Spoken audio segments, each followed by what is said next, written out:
नमस्कार, मैं सुशील तिवारी। आप देख रहे हैं एक सहारा न्यूज। दोस्तों 11 जून आज एक बार फिर से तारीख है और तारीख में जैसा कि आप जानते हैं कि स्थलीय निरीक्षण के लिए तहसीलदार ने आदेश किया था।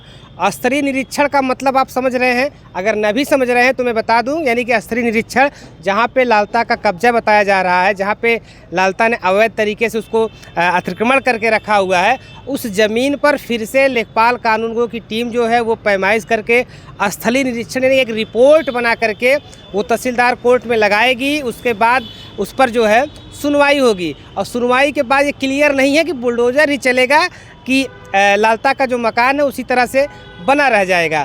क्योंकि अभी तक जो तहसीलदार कोर्ट में जो प्रक्रिया चली है, आप भी अब तक समझ गए होंगे कि पूरे मामले को सिर्फ और सिर्फ समय बिताया जा रहा है, लंगर किया जा रहा है, धीरे धीरे इसको सिर्फ फाइल को खींचा जा रहा है और कहा जाए अनुराग यादव पूरे केस के इस मामले को सिर्फ और सिर्फ ठंडे बस्ते में डालने का पूरा प्रयास अब तक दिखाई दिया और समझ में भी आया। ठीक उसी तरह से हो भी रहा है, यानी कि एक बार जिस लेखपाल की रिपोर्ट पर जिस तहसीलदार साहब उसमें स्वयं थे, पैमाइश के बाद जिस पर मुकदमा चला, जिस पर जो है लालता के घर पर नोटिस चस्पा हुई, उसको तहसीलदार साहब ने मानने से एक तरह से कहा जाए तो इनकार ही कर दिया है और फिर से स्थलीय निरीक्षण लिखा है। स्थलीय निरीक्षण की कार्रवाई कहाँ तक पहुँची है, क्योंकि आज तारीख है तो आज स्थलीय निरीक्षण के बाद ही सुनवाई होना है।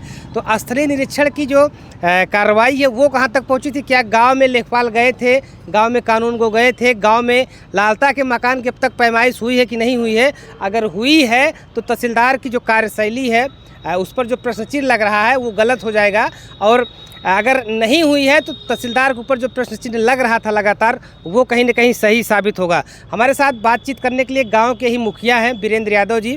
हम इनसे बातचीत करते हैं कि गांव में कहा जाता है कि प्रधान के बिना कोई एक पत्ता वहां पर नहीं हिल सकता, खासतौर से प्रशासनिक को लेकर के।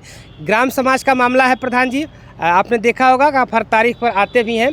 पिछली तारीख पर आपने देखा होगा काफ़ी गहमा गहमी के बाद जो है तहसीलदार साहब लेकिन लालता के वकील का ही सुनते हैं, जो वो इसमें एक दरखास्त दिए थे, आपत्ति लगाए थे लालता के वकील, उसी पर तहसीलदार साहब सुनवाई करके स्थलीय आख्या मांग लेते हैं। क्या स्थलीय आख्या में अभी तक गांव में आपके संपर्क में कोई लेखपाल आया, कानूनगो आया, या फिर उसकी पैमाइश हुई लालता के मकान की? देखिए, जो वो दिए थे दरखास्त तहसीलदार साहब को इसके पिछले तारीख को पे, तो ना तो कोई लेखपाल आया है, ना कानूनगो, ना तो नायब, ना तहसीलदार, ना उसका कुछ नाप हुआ है। जो स्थलीय वो निरीक्षण कहे थे तहसीलदार साहब, लेकिन कोई अभी कोई टीम नहीं पहुंची है। आज समझ लीजिए कि तारीख आ गई, बीच में कोई अधिकारी नहीं पहुंचा कि नाप होगी या कुछ, कोई नहीं पहुंचा है। ऐसे कैसे न्याय मिल पाएगा? क्योंकि लगातार जो अब तक आरोप क्या सही भी है, पूरे फाइल को सिर्फ लंगर किया जा रहा है, पूरे मामले को सिर्फ किसी तरह से इसको रफा दफा करने का प्रयास किया जा रहा है। लंबा खींचेगा लोग हट जाएंगे। देखिए, तहसीलदार साहब सिर्फ घसीट रहे हैं, इसमें स्थलीय निरीक्षण करने की कोई ज़रूरत नहीं थी। क्योंकि स्थलीय निरीक्षण जो चौहद्दी का था, लेखपाल थे, कानूनगो थे, मुनीलाल कानूनगो थे, उसके बाद तहसीलदार साहब थे, सब लोग उसका जो स्थलीय निरीक्षण था उसको कर चुके हैं। जो चौहद्दी है उसको बिंदु लगा चुके हैं और उसी बिंदु के आधार पर अब समझ लीजिए कि जो चस्पा हुआ है नोटिस, जो जुर्माना हुआ है उस पर मकान पे लगा है कि वो सरकारी ज़मीन में मकान बना है और सरकार की तरफ से इतना जुर्माना 76,950 रुपये लगा है। तो निरीक्षण करने की कोई ज़रूरत नहीं थी, सिर्फ इसको घसीटा जा रहा है और तारीख दिया जा रहा है।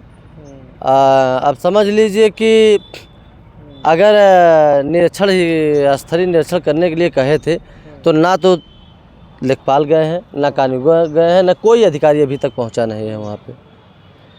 दोस्तों देख सकते हैं कि ग्राम प्रधान है, क्योंकि इनको सूचना देनी पड़ती है।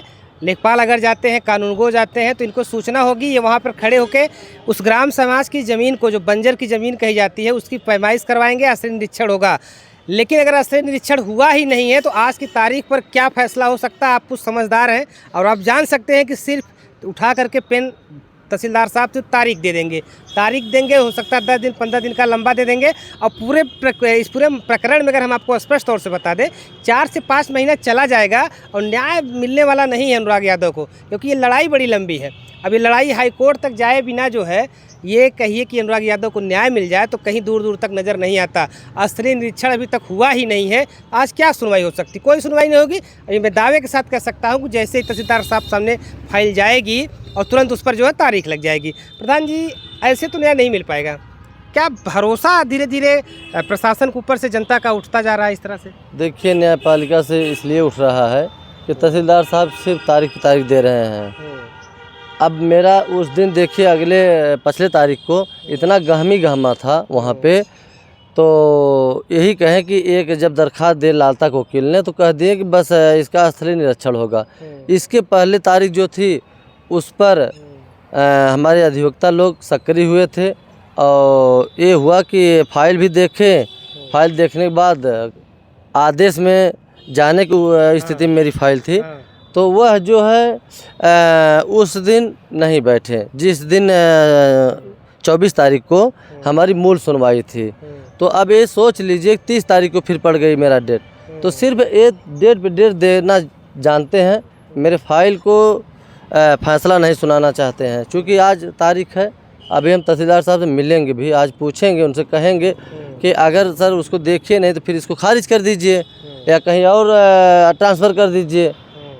जब आपकी बस की बात नहीं है तो इसको ट्रांसफ़र करिए, चूँकि अपनी बात रखने में कोई संकोच नहीं है।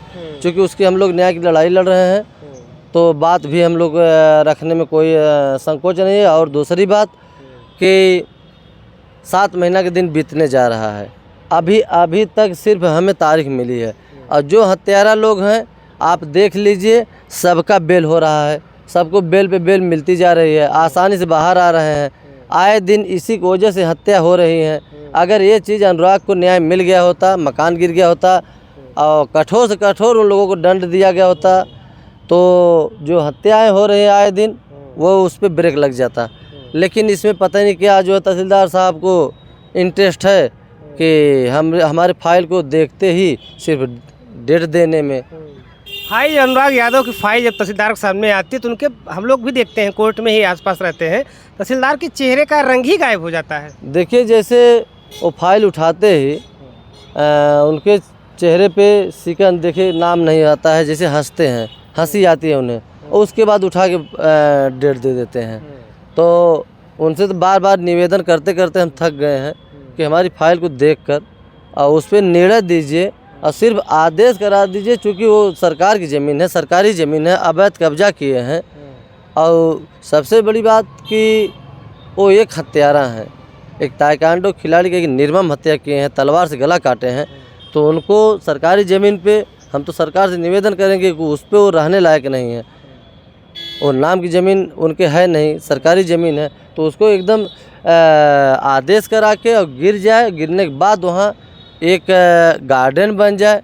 और हम तो चाहेंगे वहाँ एक प्रतिमा बन जाए, क्योंकि जो हमारे दर्शक लोग आज देख रहे हैं उनकी आज निगाहें एकदम टिकी हैं। देखिए, आज सुबह एक फ़ोन आया था बॉम्बे से और कहें भैया हम अपनी ड्यूटी छोड़ के आज बैठे हैं कि आज अच्छा कुछ मैसेज और अच्छा कुछ सुनाएगा ज़रूर। तो हम कहे भैया हम तो जा रहे हैं कचहरी, जैसा भी होगा आपको हम मैसेज करेंगे। अब आज बहुत सारे लोग अपना ड्यूटी छोड़ के बैठे होंगे और यही कि कुछ न्याय आएगा। न्याय देखते देखते हमारे दर्शक लोग भी का मनोबल न्यायपालिका से विश्वास उठता जा रहा है। तो आज तो हम कहेंगे आज अच्छा कोई निर्णय दें ताकि जो है न्यायपालिका पे भरोसा बना रहे। अगर ऐसे ही न्यायपालिका से विश्वास टूटेगा तो समझ लीजिए कि छोटी बातें रहती, बड़ी बातें रहती हैं तो सब कोर्ट में आते हैं।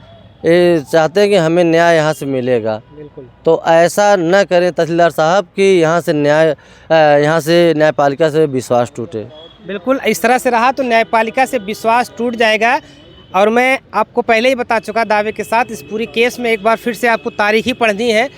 तारीख पड़ेगी तो उसका जो है हम डिस्क्रिप्शन में आपको डाल देंगे कौन सी तारीख पड़ी है। और सुनवाई होती है तो फिर से आपको एक नई खबर प्रधान जी के साथ बना करके आपको दिखाएंगे कि तहसीलदार साहब जो स्थलीय निरीक्षण नहीं करवा पाए हैं इस पूरे केस में क्या कुछ सुनवाई करते हैं। तो फाइनली ये है कि अगर तारीख पड़ती है तो आपको डिस्क्रिप्शन में मिल जाएगा कि कौन सी तारीख हम पड़ी हुई है। अगर सुनवाई होती है तो प्रधान जी के साथ फिर से हम इंटरव्यू आपको करके दिखाएंगे क्या कुछ कार्रवाई हुई है।